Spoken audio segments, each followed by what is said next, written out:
Hi, this is Alan Olson, and welcome to American Dreams. My guest today is Ruben Resendez. Ruben, welcome to today's show.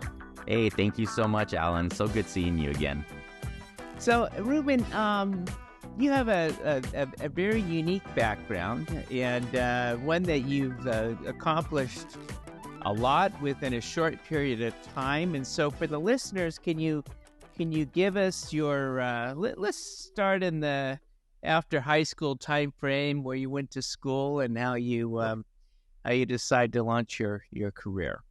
Absolutely. I love that, Alan, too. And I like how you started that as well, because what I really believe is that a lot of people always see the success after the success, but they didn't see the work that was put in and the process that was followed beforehand. Because what I firmly believe, my mentors have always told me, diligence is doing a little thing for a long period of time until something big happens. So the little things started, when I graduated high school. I grew up on the east side of San Jose, California, Northern California. Many people would say it's the wrong side of the tracks on the east side of San Jose. And just to give you an idea, behind my high school, there was an actual daycare center in my high school, on campus on the high school, because all the kids were having so many kids. So statistics galore in part of my high school, and not the statistics that are positive, a lot of statistics that were negative. So I didn't grow up in an entrepreneur family. Nobody in my family were ever business owners or anything of that sort. Didn't even know what the word entrepreneur even meant in growing up. So it's an interesting environment in where I grew up. But I firmly believe that everything happens for you instead of to you. And so grateful that I grew up in that environment, because I can relate to so many different types of people these days, or I can relate to people who grew up in those situations. I can also relate to people now being in the business world in different areas and different executives and being in there. So that's how I grew up. I grew up in high school, wasn't like the kid that was selling lemonade and on lemonade stands on the corner or anything like that.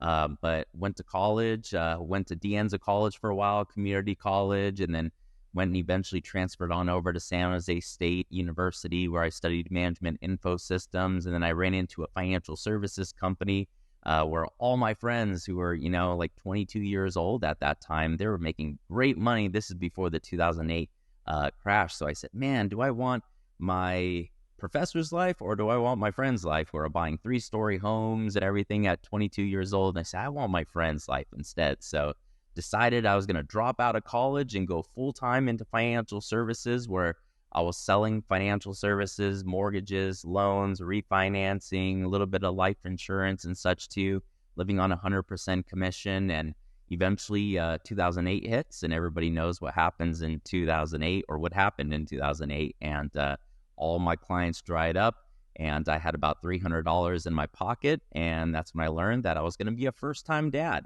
I was like, great. So I got $300 in my pocket. Don't know where my next check's going to come from. I'm going to be about to be a first-time dad.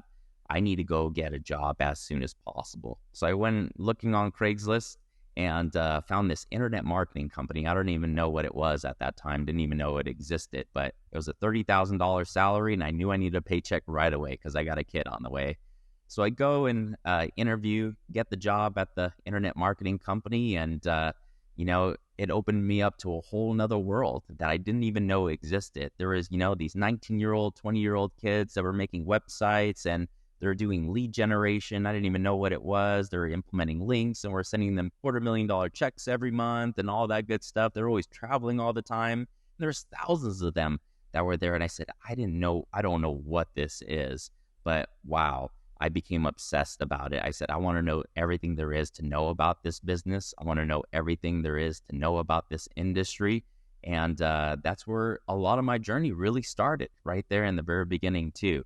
And I'll pause right there, Alan, because I know you probably got questions too. What's fascinating is where the neighborhood you grew up in, and it was salt of the earth, just getting through life, and then also you started into a pathway that really changed your mindset.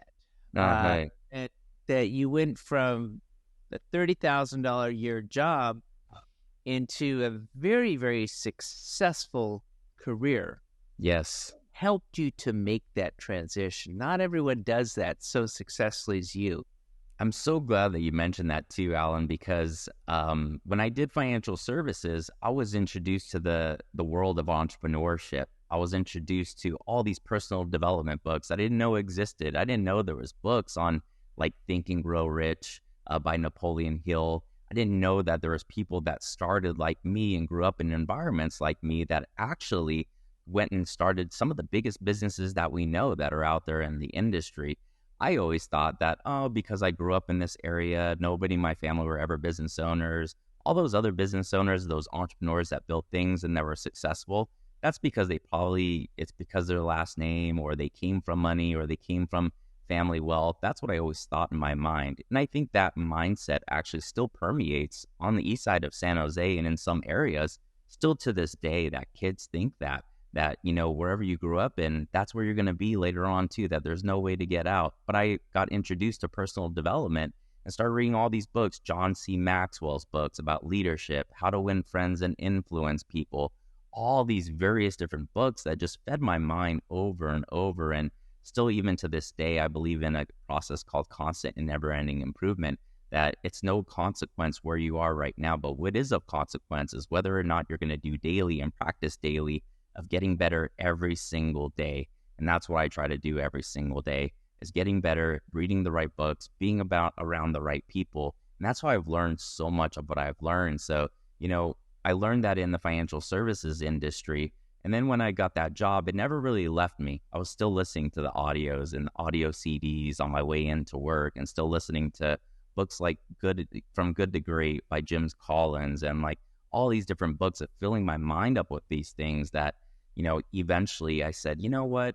I see all these guys that are in internet marketing doing this thing. Why not me? I should be doing these things too. So, when my son would go to bed at 9 p.m., I would work on this business that I have started called Ad Here for all the way until about 2 o'clock in the morning. So he would go to sleep at about 9 p.m., put him to sleep, and all right, now it's time to work on this business, teach myself how to build websites, teach myself coding, teach myself Photoshop, and doing this constantly every single day. Would sleep for about 4 hours, wake up the next day, and do it all over again every single day, just because I was so obsessed about it and what I wanted to do right here. So yeah, it's interesting how it kind of transitioned there. And I think also, Alan, some things happen for you, not to you. And sometimes when they happen for you, it's not always the happiest experience. So I eventually got fired from that job, and didn't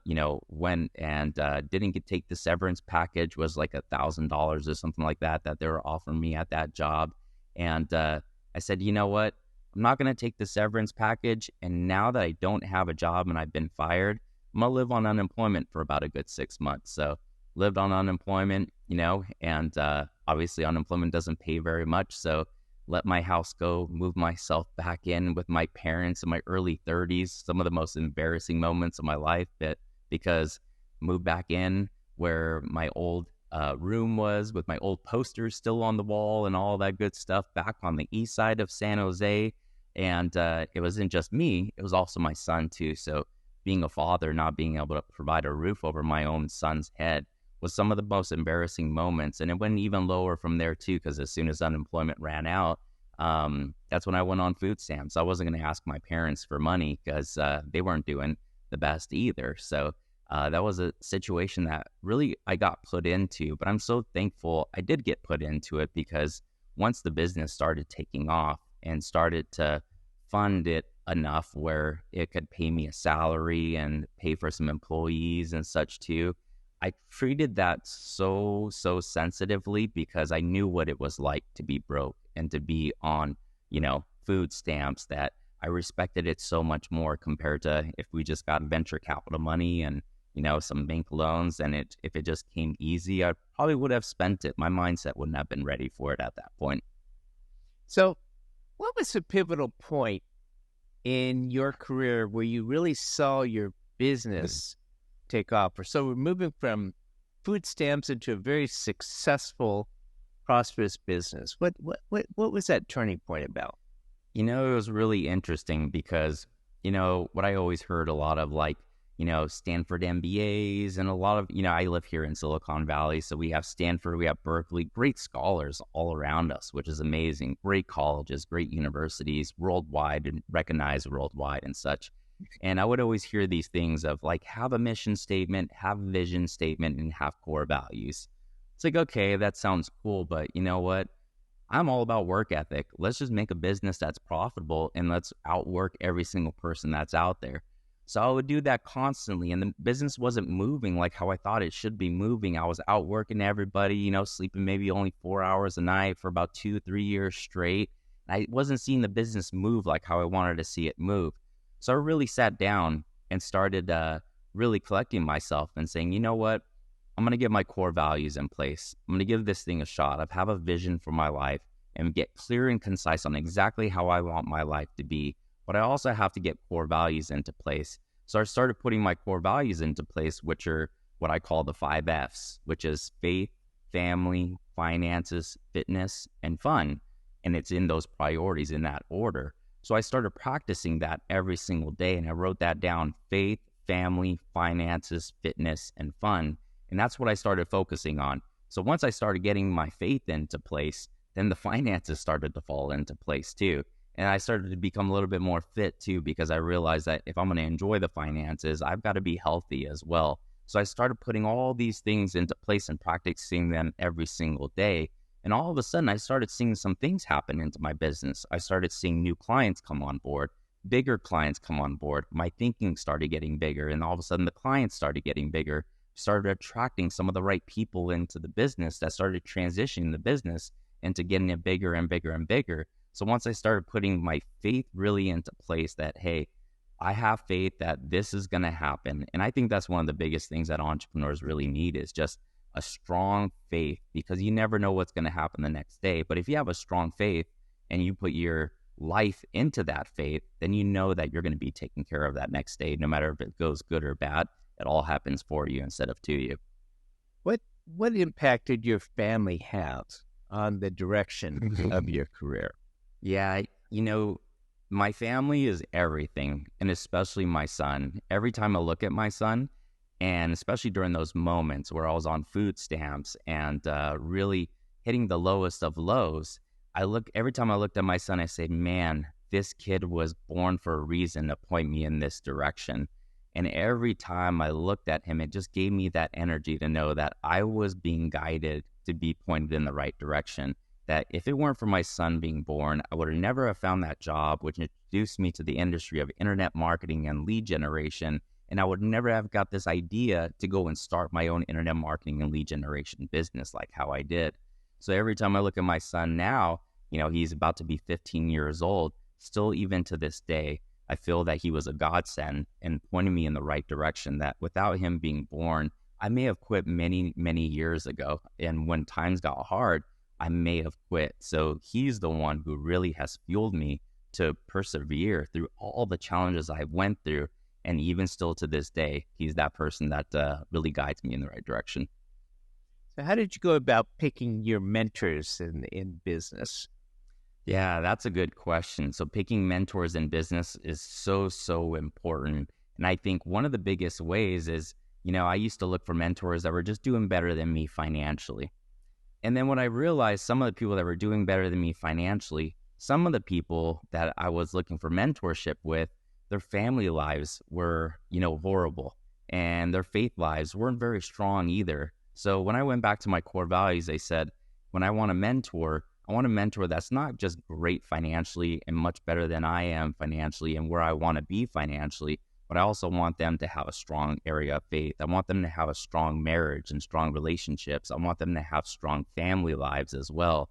And that's been such a game changer, because now every time that I talk to my mentors, it's always, hey, how is your family doing? It's not just how's your finances doing, how's your family doing, how's your relationship with your partner right now?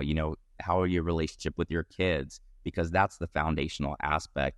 That business is great, but it will only be great to the point that your home at life is great too. So as long as the foundation is great, then it becomes even great. So that's how I started going about and picking my mentors, because I made the initial mistake of just looking for mentors that were financially where I wanted to be. And then I realized being around some of the ones that didn't have their core values in place, my core values started to sidetrack. I started getting involved into things I shouldn't have gotten involved into.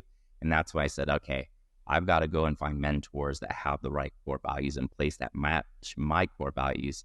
And let me tell you, Alan, it's been such a huge difference in my life and everybody that's around me. And it's been so fulfilling at the same time. When you look at faith, how does that help you in your life? Oh, it's the foundational aspect of everything that I do.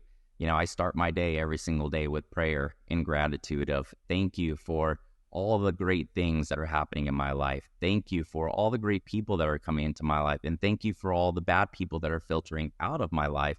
And the more that I put my faith into everything happening for me instead of to me, my mindset is completely different. That I get hit with challenges every single day. And it seems that with every new opportunity comes greater adversity. But when my faith is in place, I have faith that that adversity is leading me to even a better opportunity and strengthening me for something greater and a greater blessing that's about to come. So when I have that faith in place and I know that there's something greater that is working for me, not against me, then everything becomes an opportunity. Even the challenges become an opportunity. And that has led me in such a great direction, made me a lot happier, made me know that, hey, it doesn't matter what can happen. I'll still have a smile on my face because I know that something good is about to happen. Every time I get hit with something, something good is about to happen. So been pivotal for my life. So, Reuben, what is an ideal client for you? Someone says, I want to work with Reuben. What is your criteria of people that you work with versus they don't make a good fit for you? It's a good question right there. So some of the people that we work with are those that know performance marketing, and they are looking to acquire prospective students like universities and colleges that are our main niche right there, are universities and colleges that have online programs, but also have campuses. But some of the main criteria we look for is that they understand what their goals are and what their KPIs are. So like they understand what their cost per enrollment is, what their cost per start is, what their cost per application is, and they know what their goals are and what they're looking to achieve. So as long as they know what their goals are, we can help them achieve those goals and reach those goals. If they don't know what their goals are, then it becomes a little bit of a longer conversation to help them. But if they have great programs and they have a great online program too, they just need some help in achieving their goals and defining their goals, we can help them out there as well. But our niche where we do extremely well is where a university and college knows exactly their numbers and exactly their KPIs of what they're looking for. So, Reuben, how does someone go about reaching you, contacting you for more information? Yeah, so you can reach me at Reuben, R-U-B-E-N, at adherellc.com. You can find me on Instagram at Ruben Resendez. I'm very active on LinkedIn as well, so you can find me on LinkedIn, Ruben Resendez as well. And you could always contact me there. All right, Reuben, it's been a pleasure having you on today's show at American Dreams. Hey, thank you so much, Alan. We'll talk to you soon.